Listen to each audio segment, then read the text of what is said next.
Are you looking to develop groundbreaking ideas? Maybe you're thinking of making the move from academia to entrepreneurship or turning your research into a business. Or maybe you're the CEO of a startup looking to hire.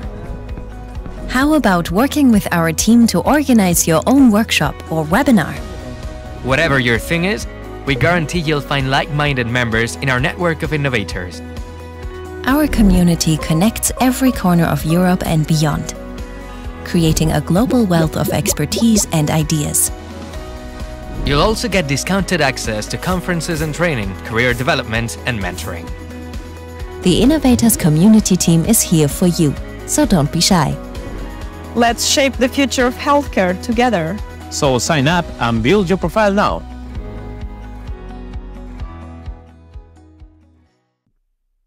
Hello and welcome everyone to a brand new episode of Healthcare Disruptors. Today we are joined by Enrique Hernandez from Barcelona, CEO of LoopDx. LoopDx is developing a new lateral flow platform for diagnosis sepsis in the early phase. In this episode, we are going to talk about many different topics with Enrique, like getting funded, getting grants, and also what advice you would like to hear if you want to start a business project in the healthcare with a physical product. Let's begin.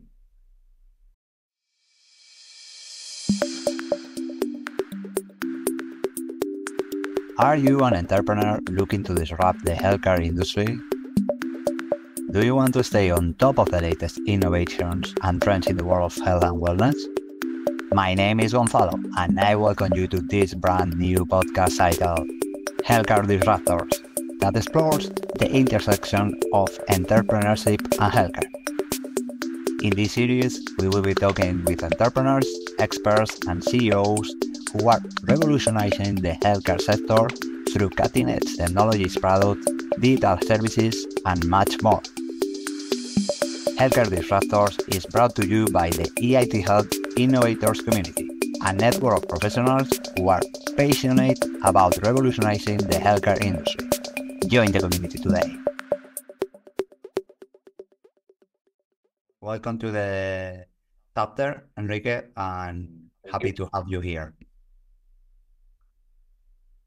Thank you. So thank you for the presentation. As you comment, right now our main focus is to put in the market the disposable device, and I'm here to respond all your questions. Okay, Enrique, so maybe if you wanna introduce yourself from a different point of view or your company, or if you wanna add some information, now the floor is yours. Later I will start asking you questions. Perfect. So I am Enrique. I am the CEO of Loop. This diagnostic project became to a startup in 2018. And by myself, I am a PhD in immunology and infection disease. And I am the typical scientist that after finish the PhD decide to move to another place. In my case, we decide to move beyond the laboratory because we discovered that a lot of the research that we are evaluating and performing is just applying to publication, but in the end, this knowledge never is moving to the clinic for the several reasons. And after that is where we discover the innovation activities, or where is the innovation does in healthcare, and is where we join to the Barcelona program de Health, where we meet my current teams, and also we were exploring different unmet needs. One of these unmet needs was to provide the diagnostic infection disease results earliest, and is where the main focus that they have right now, LoopDx. In this case, we're so focused in sepsis that this is when bacteria is penetrate the blood testing infection, and the infection is becoming systemic. And we discovered that in the market is very right now there are any diagnostic device able to detect this condition from the early phase. So with this in mind, we decided to apply our knowledge, our some of the knowledge was during my PhD, some of the knowledge was developed during the company in the collaboration with Belviche Hospital. And thanks to this, we applied to our first patent, start working in different grant projects to move forward the product. And until right now that we receive a European fund in order to finish the industrialization of the device. This was just last year. And right now we are certifying this in the CMAR, under the CMAR regulatory process. Well, thank you, Enrique. Well, my first question is going to be related to the EIT Health Barcelona, because as you know, this podcast is called Healthcare Disruptor. So, what would you recommend someone that would you recommend this health program to become a healthcare disruptor? What did this program bring to you, and what do you think that was the best for this program to you as a person, and also to your company? So personally, thanks to this program, because remember that we just finished my PhD doing a small postdoc, but I am just research focus oriented, even if for healthcare, but very research person oriented people, and the innovation required more skills than just research. Imagine that in an innovation project, research is 20% of the whole activities that you have to do. So thanks to this program, we just open mind in a lot of skills and another knowledge that I didn't have it during my PhD period. In terms of skills, a lot of entrepreneurial skills, like for example, oral skills. I don't know, I can't resume, but it was the typical soft skill that you require to lead a project, an innovation project. And in case of knowledge, the program was so focused to identify clinical unmet need, and this was one of the lack that the research group is have during the PhD project or a research lab in the hospital, because you never explore this unmet need. You just explore new ways to analyze biomarker, analyze science, but you don't take into account this part. So I think that this is very, very important. And now for the company even more, because you want to develop a project that really, really matters or impact to the healthcare system. And in the end, you have to start to what is the unmet need, what is really need. And this program is very, very focus oriented to understand the unmet need, the clinical unmet need, understand what is the currently doing the standard of care, and understand if an innovation is needed or not, because you realize that a lot of things of project that you in the beginning realize that is needed something for innovate, in the end is already the competence is already doing this. So I think this important that this program provide all this information. So I would recommend to any person that want to innovate, and in case of the project, the program will develop a successful project or not. Also, depending if you want to, after the program, move this project or pivot this project in a real startup or in a real innovation project beyond the master, no? Good. So at the end, it complemented your studies in terms of giving you more context about other stuff that you didn't get when you were studying, if you wanted to launch a project or if you want to impact the society, like as you do with Loop Diagnostics. Okay, good.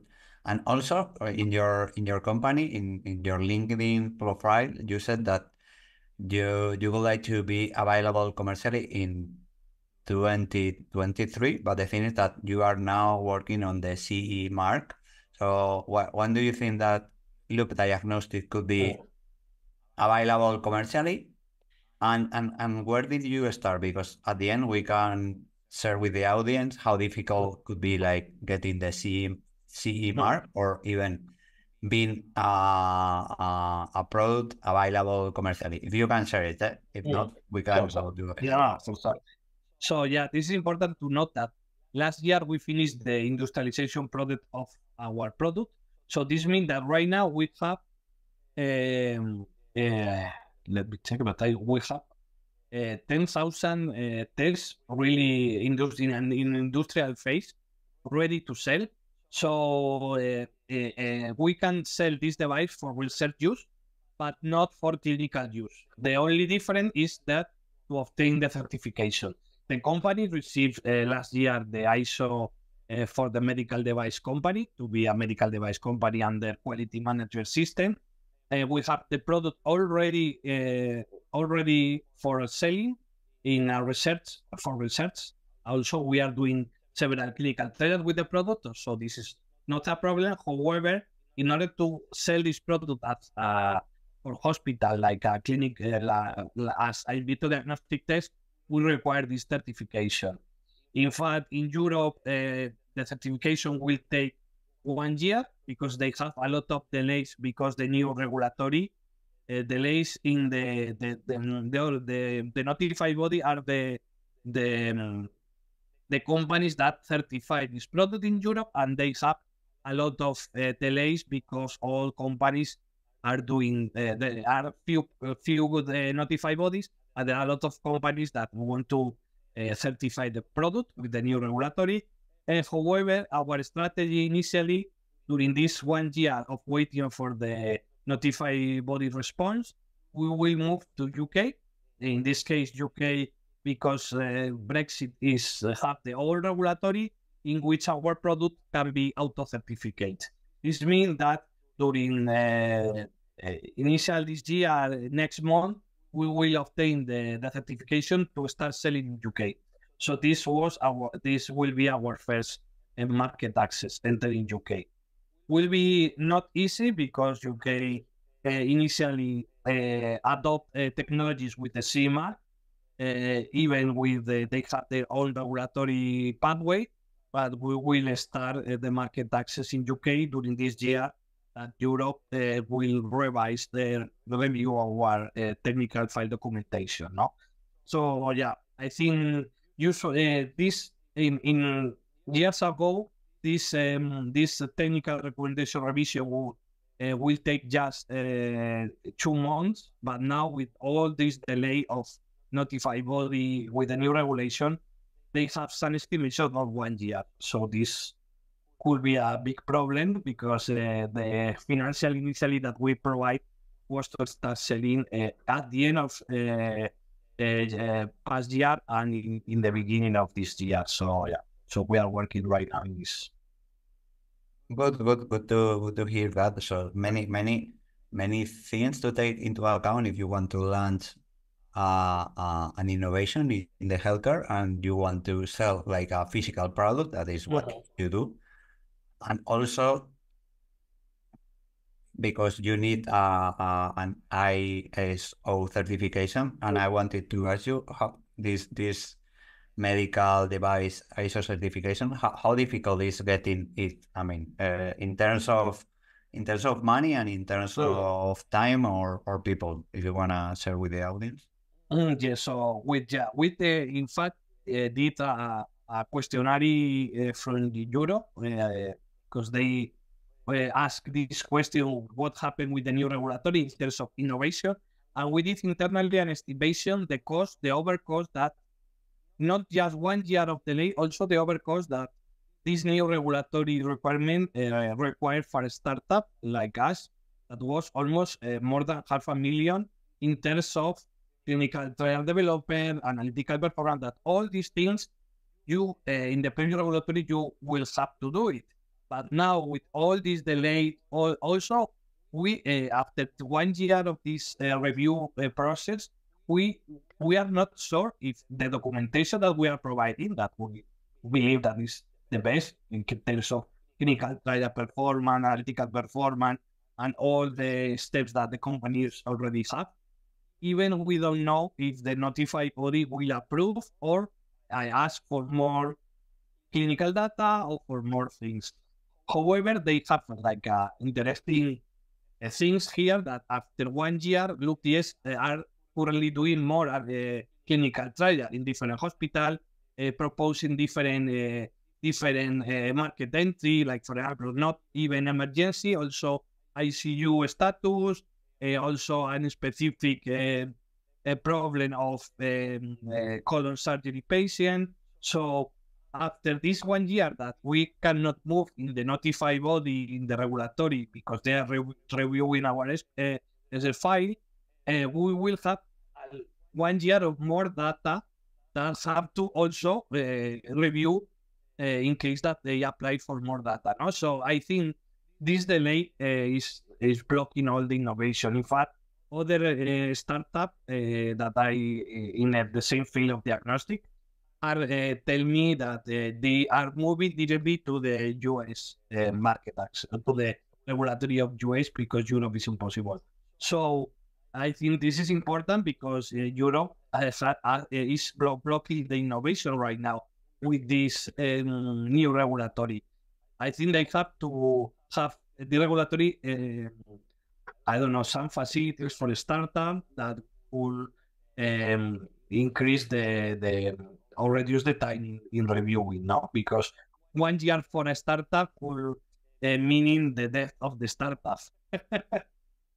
Yeah, because at the end you need more money to pay the people, more investment, and also that we cannot be stopped during 1 year because regulatory purpose is reviewing our file, and even more because after this review, maybe something is coming, new revision, new time. So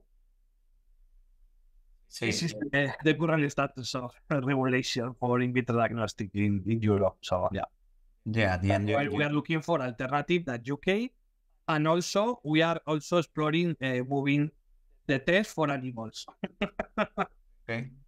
With less regulatory impact. Yes. And you are talking about a notified body. Can you explain what does it mean? Notified body is the private or public companies that Europe certify to be the reviewers of all this technical documentation for in vitro diagnostics. So these companies for in vitro diagnostic, I'm not sure, but I think it's more than 10, but there are not more available to do the review for in vitro diagnostic product. And note that with this new regulatory, we will have thousands of products in the market that they need to use this notified body to be certified.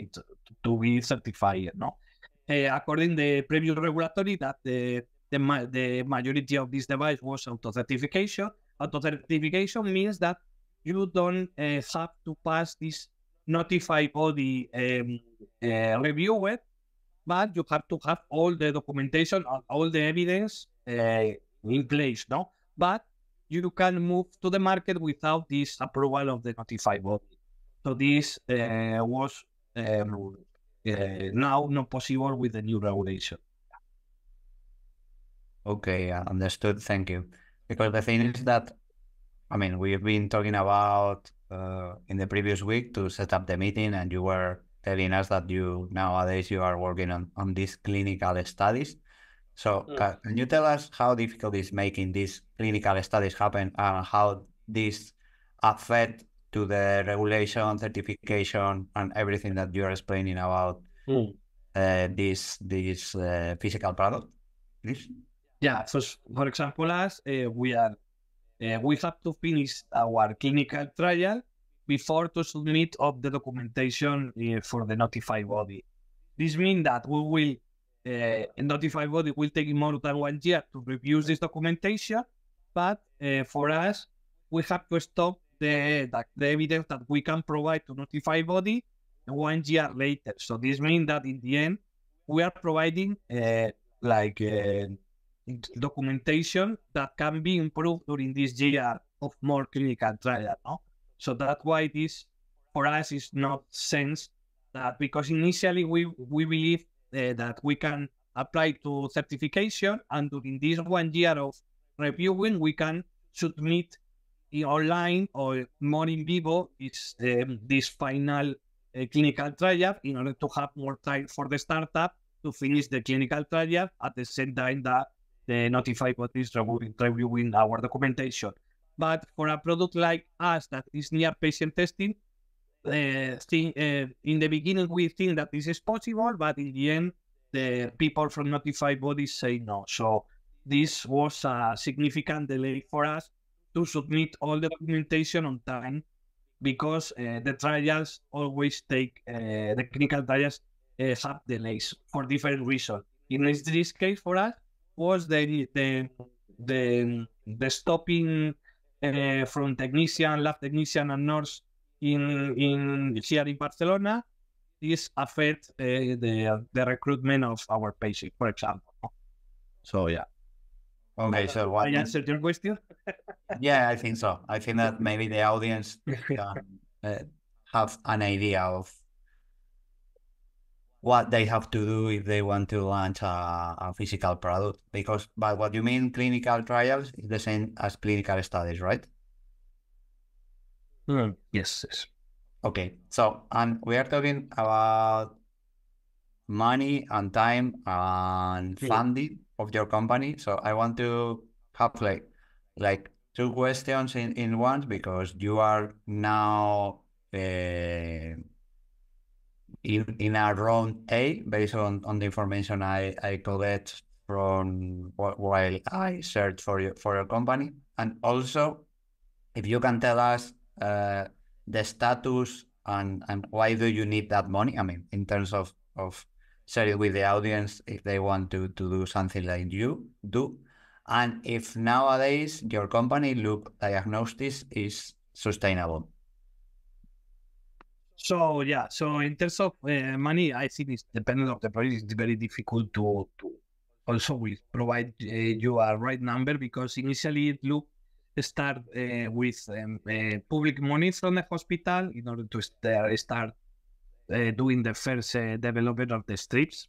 So this money was not Loop was not funded directly by this money, but was the hospital. So I think this was some of the grant that we obtained is around 10K grant in order to do a pilot validation of the technology and the idea. And yeah, and the real money becomes when you are moving from a prototype process to an industrialization phase. So in our case, this process took, I think this process is that we spend more than $500,000 to produce the industrial batch. This means that we have already batch ready to sell, but because the regulatory take more than 1 year, I don't know if this could be possible in Europe, so that's why we are moving to UK. But yes, the big money is for the final phase of the project, that is industrialization, certification, etc. And some of the grant that you can apply for this is, for example, the EIT Accelerator.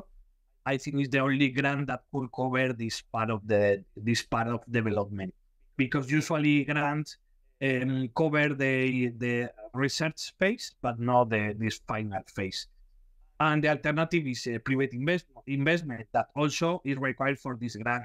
AIC just covers 70% of the project, and the rest you have to put with a private investment. That's why we closed our first seed round last year in May in a growth equity platform, Capital Cell, in which we obtained the money to cover this 30% that the AIC grant is not covering. So this is how we have finance. However, during this year, our financial initially is expected to have some initial sellings. However, we have running 1 year more of money to start moving to market out in UK, to develop this new development, to start selling also if we can in animals, and provide all the clinical trial that we have already ongoing in clinics. Really well explained, Enrique. And the thing is that you are showing the audience how to make as much as possible with the less possible money, because you are moving all the pieces that you can do in order to get your product to the market. So looking forward to seeing your product in the market, to be honest. And I have two questions in here that you have mentioned. One of them is Capital Cell. That is a very well-known company here in Spain that they help entrepreneurs to launch their markets through financial rounds as you.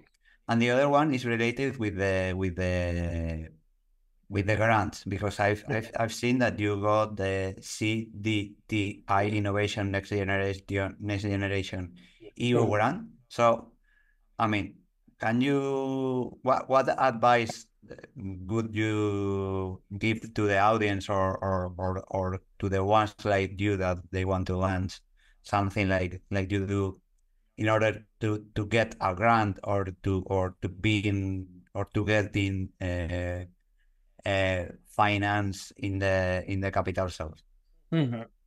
So so I think it's different to obtain grants that obtain private investment, because grants usually is covering more risky projects, and usually investors don't like to cover these risky projects. So it's two different places that you have to do. For a grant, then my recommendation is to have provide all the data and provide all the pilot study that you have previously with your previous pilot study. This will help a lot to put this information in grant. Also, your commercial business development study, your question to different stakeholders in order to analyze your real market. All this data will need to apply to do a good project for a grant. And in case of the investor, for us, was very difficult to obtain a VC investor for our C-round. However, we have a lot of people interested, a business angel interested, a lot of people. And for us, because the money that we required, our Series A was almost more than 500,000, we used this platform of Capital Cell to put all together a part of other investors like family, etc., and all other potential people interested like physicians, etc., in the project, all together in order to have the money enough to cover the part that the public grant is not covering.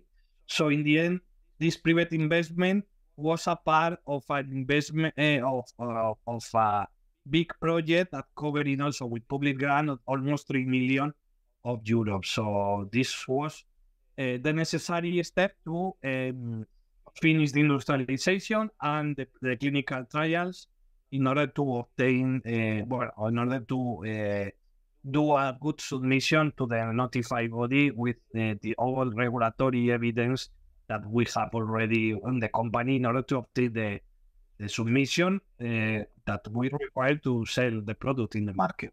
Also, clinicians require more evidence that the current evidence that is in the clinical regulation. So that's why we are using this industrial product that we cannot sell to deliver to different hospitals in order to provide more evidence for our device. That in the end, more evidence, more publication, the clinician will trust about the functional of the working of our device. Okay, good. At the end, to give a little bit of more context about Capital Cell, well, at the end, Capital Cell is a platform of crowdfunding or crowdlending, as you explained, that you get financed, but the money was from different people that invested, that trusted in your company. Mm-hmm. The thing is, a part of everything that we discuss about a physical product, about investment in a company and being certified. Can you tell the audience what was the best learning or any other advice growing your company in terms of, it could be in terms of team, business, money, whatever you think that can come. So I think one of the best learning that we have already, because we are keeping doing learning, this is a non-stopping process, is to, for example, we have a lot of collaborators that we have some of the part of the product of us is a subcontract product for other suppliers, no? So I will recommend to be careful about the supplier of your product, because there are a lot of people that are very good, but there are other people that is not very good. And this can you do an overcost of all your initial plans, and also a lot of delays and overcost in a startup that they have a fixed project. The only funding is public grant, or even this small investment round will cause that whole project is moving down. So, for example, I can tell you a specific example about the analytical performance of our device. This means all the tests that is provided by laboratory in terms of, okay, the limit of detection of the device, or the analytical interference with other substances. All these things was planned in June of last year. And after several constant problems with the subcontract that we applied, that was in theory a certified laboratory that is working just for this type of process, we have to move pushing us the son of the experiment, because these laboratory are not performing well the experiment, and also is blocking the project. So right now we are finishing this analytical performance studies in-house, because this laboratory cannot do it by itself. So one of the advice is to choose very well your subcontract. Choose very well your partners. Double check your partners or your providers. No, you cannot check it, because it's the subcontract or some subcontract. This is one of the problem of communication, that we are not directly subcontract us, and was one of the problems. Good. I think that it complements really well everything you said before. And also, you mentioned that there is a program of EIT that could complement your going to market, but you are part of the EIT Innovators Community. So what is the best part of being one of the members of this community of EIT Innovators Community? In fact, the last program we did with the EIT is the attract of investment that we use to analyze our next step for the company in terms of money, and also to have a new pitch for the new round that we are looking for. We can tell you this in the last of our conversation, that we are looking for a new round. So yes, the AIT is very, very good in networking and to meet with different people, with different from different stakeholders like hospital, big companies, etc. And we did a lot of learning doing these programs. Learning that right now we can show data, or we can show different presentation with different data, a letter of intent, thanks to this EIT Health community.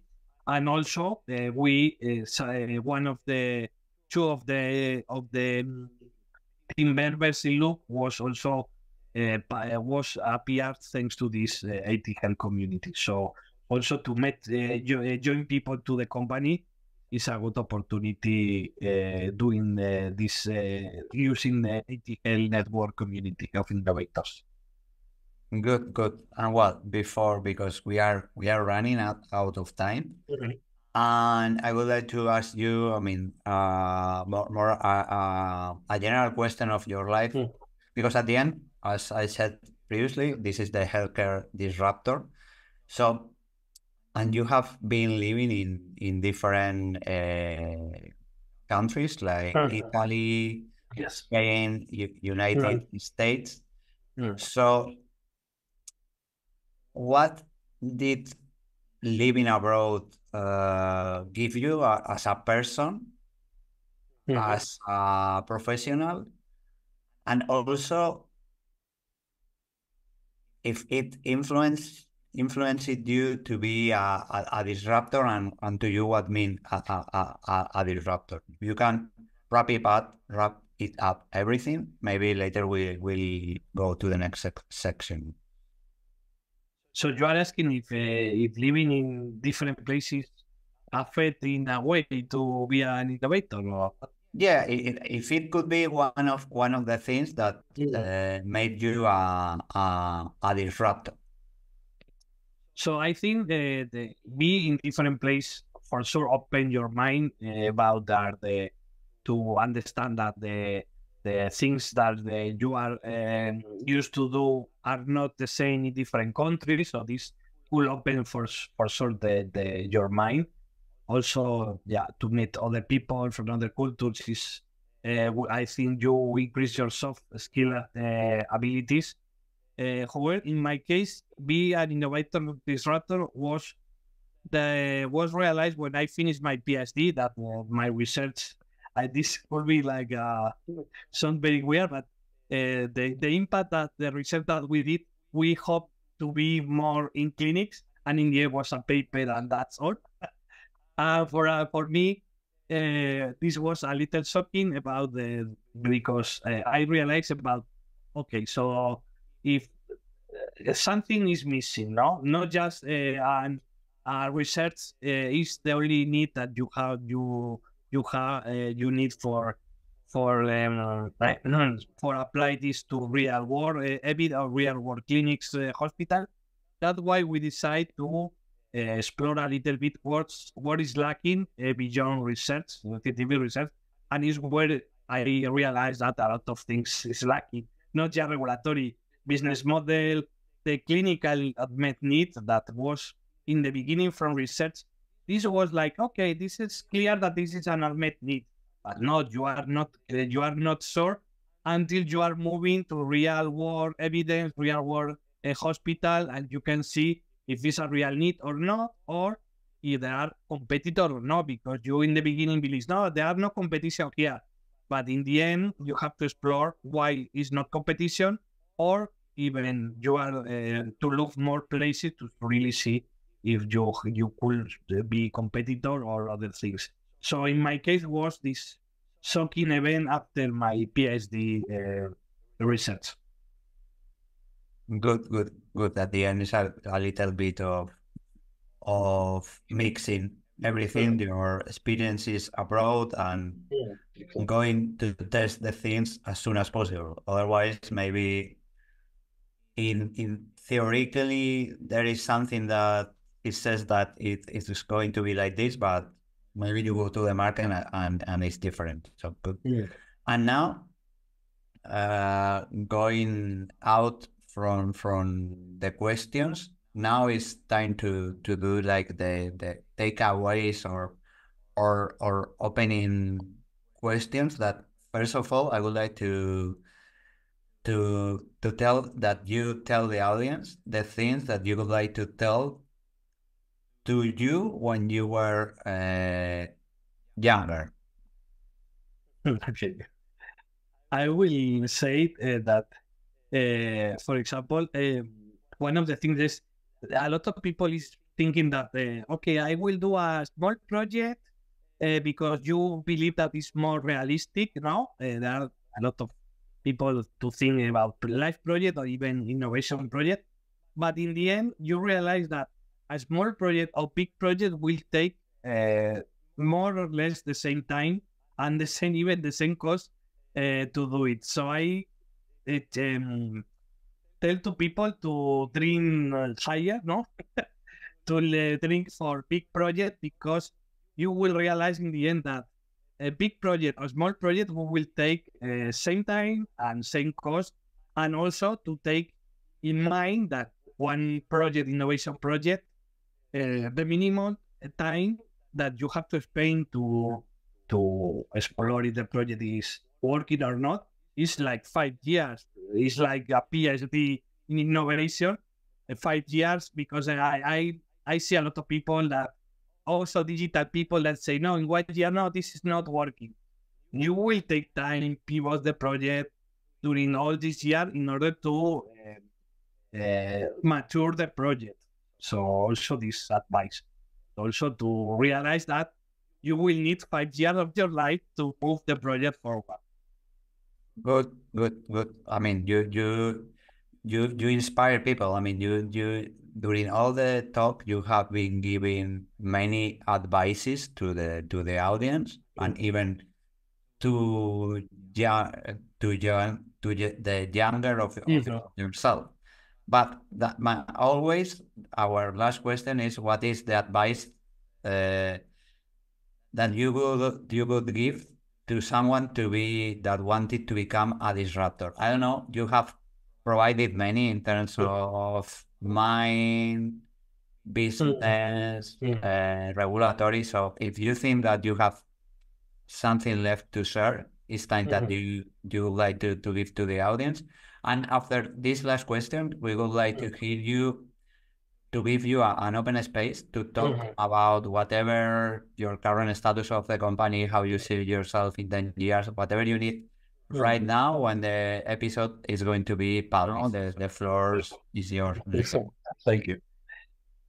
So to advise people, I will recommend to do itself 3 questions before to be an innovator of disruptor. The first is, if you want to be an entrepreneur, because I think this is key to be an innovator, the skill and the mindset of entrepreneur. The other question that it is yes. The other question is the team. You have a proper team, or you are looking for a team that is you are comfortable with your team to doing this innovation.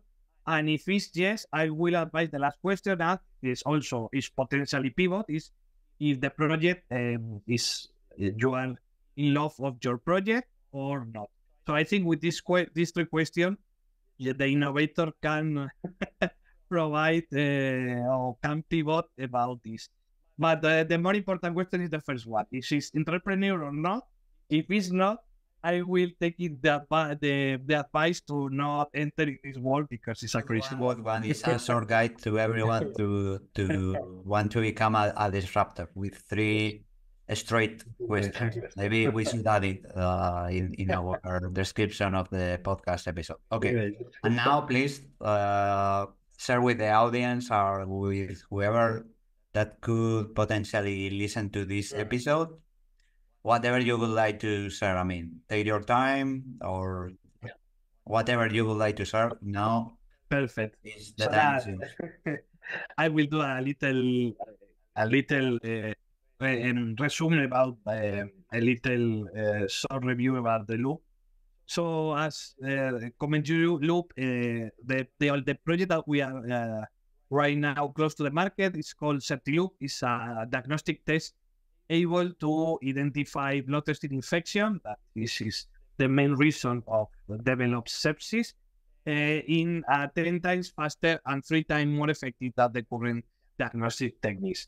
With this in mind, right now, after all the process that we have and the things that we comment before during this talk, we want to highlight that right now we are seeking a series of fund in the range of 3 to 5 million in order to develop the commercial and business activity in UK, starting in UK and then moving to the rest of Europe after the certification, and also to develop an international multi-center clinical trial with the idea to expand to analyze our health economic values of the test, in order to also provide a big trial in Europe to validate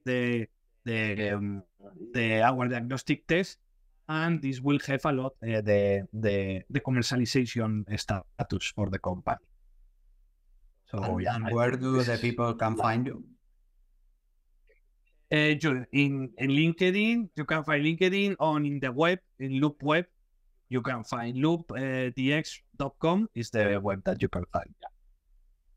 Okay, so thank you, Enrique, for your time. To me, it's been a real big pleasure because we met last year in the EIT Connect 2023 event, and we didn't share many things about your company or about you being as a healthcare disruptor, but the thing is that you have shared many things, and I think it's a valuable conversation to everyone who is involved in launching products in the healthcare industry. So thank you very much for your time, for being a guest, for opening to the audience everything you have done, and I hope the audience will enjoy listening to it as much as I enjoyed listening to you. So thank you very much for being here, Enrique. Thank you to you, and to ATL. Visit community.eithealth.eu to join our community and shape the healthcare landscape with us. For more such videos, subscribe to our channel.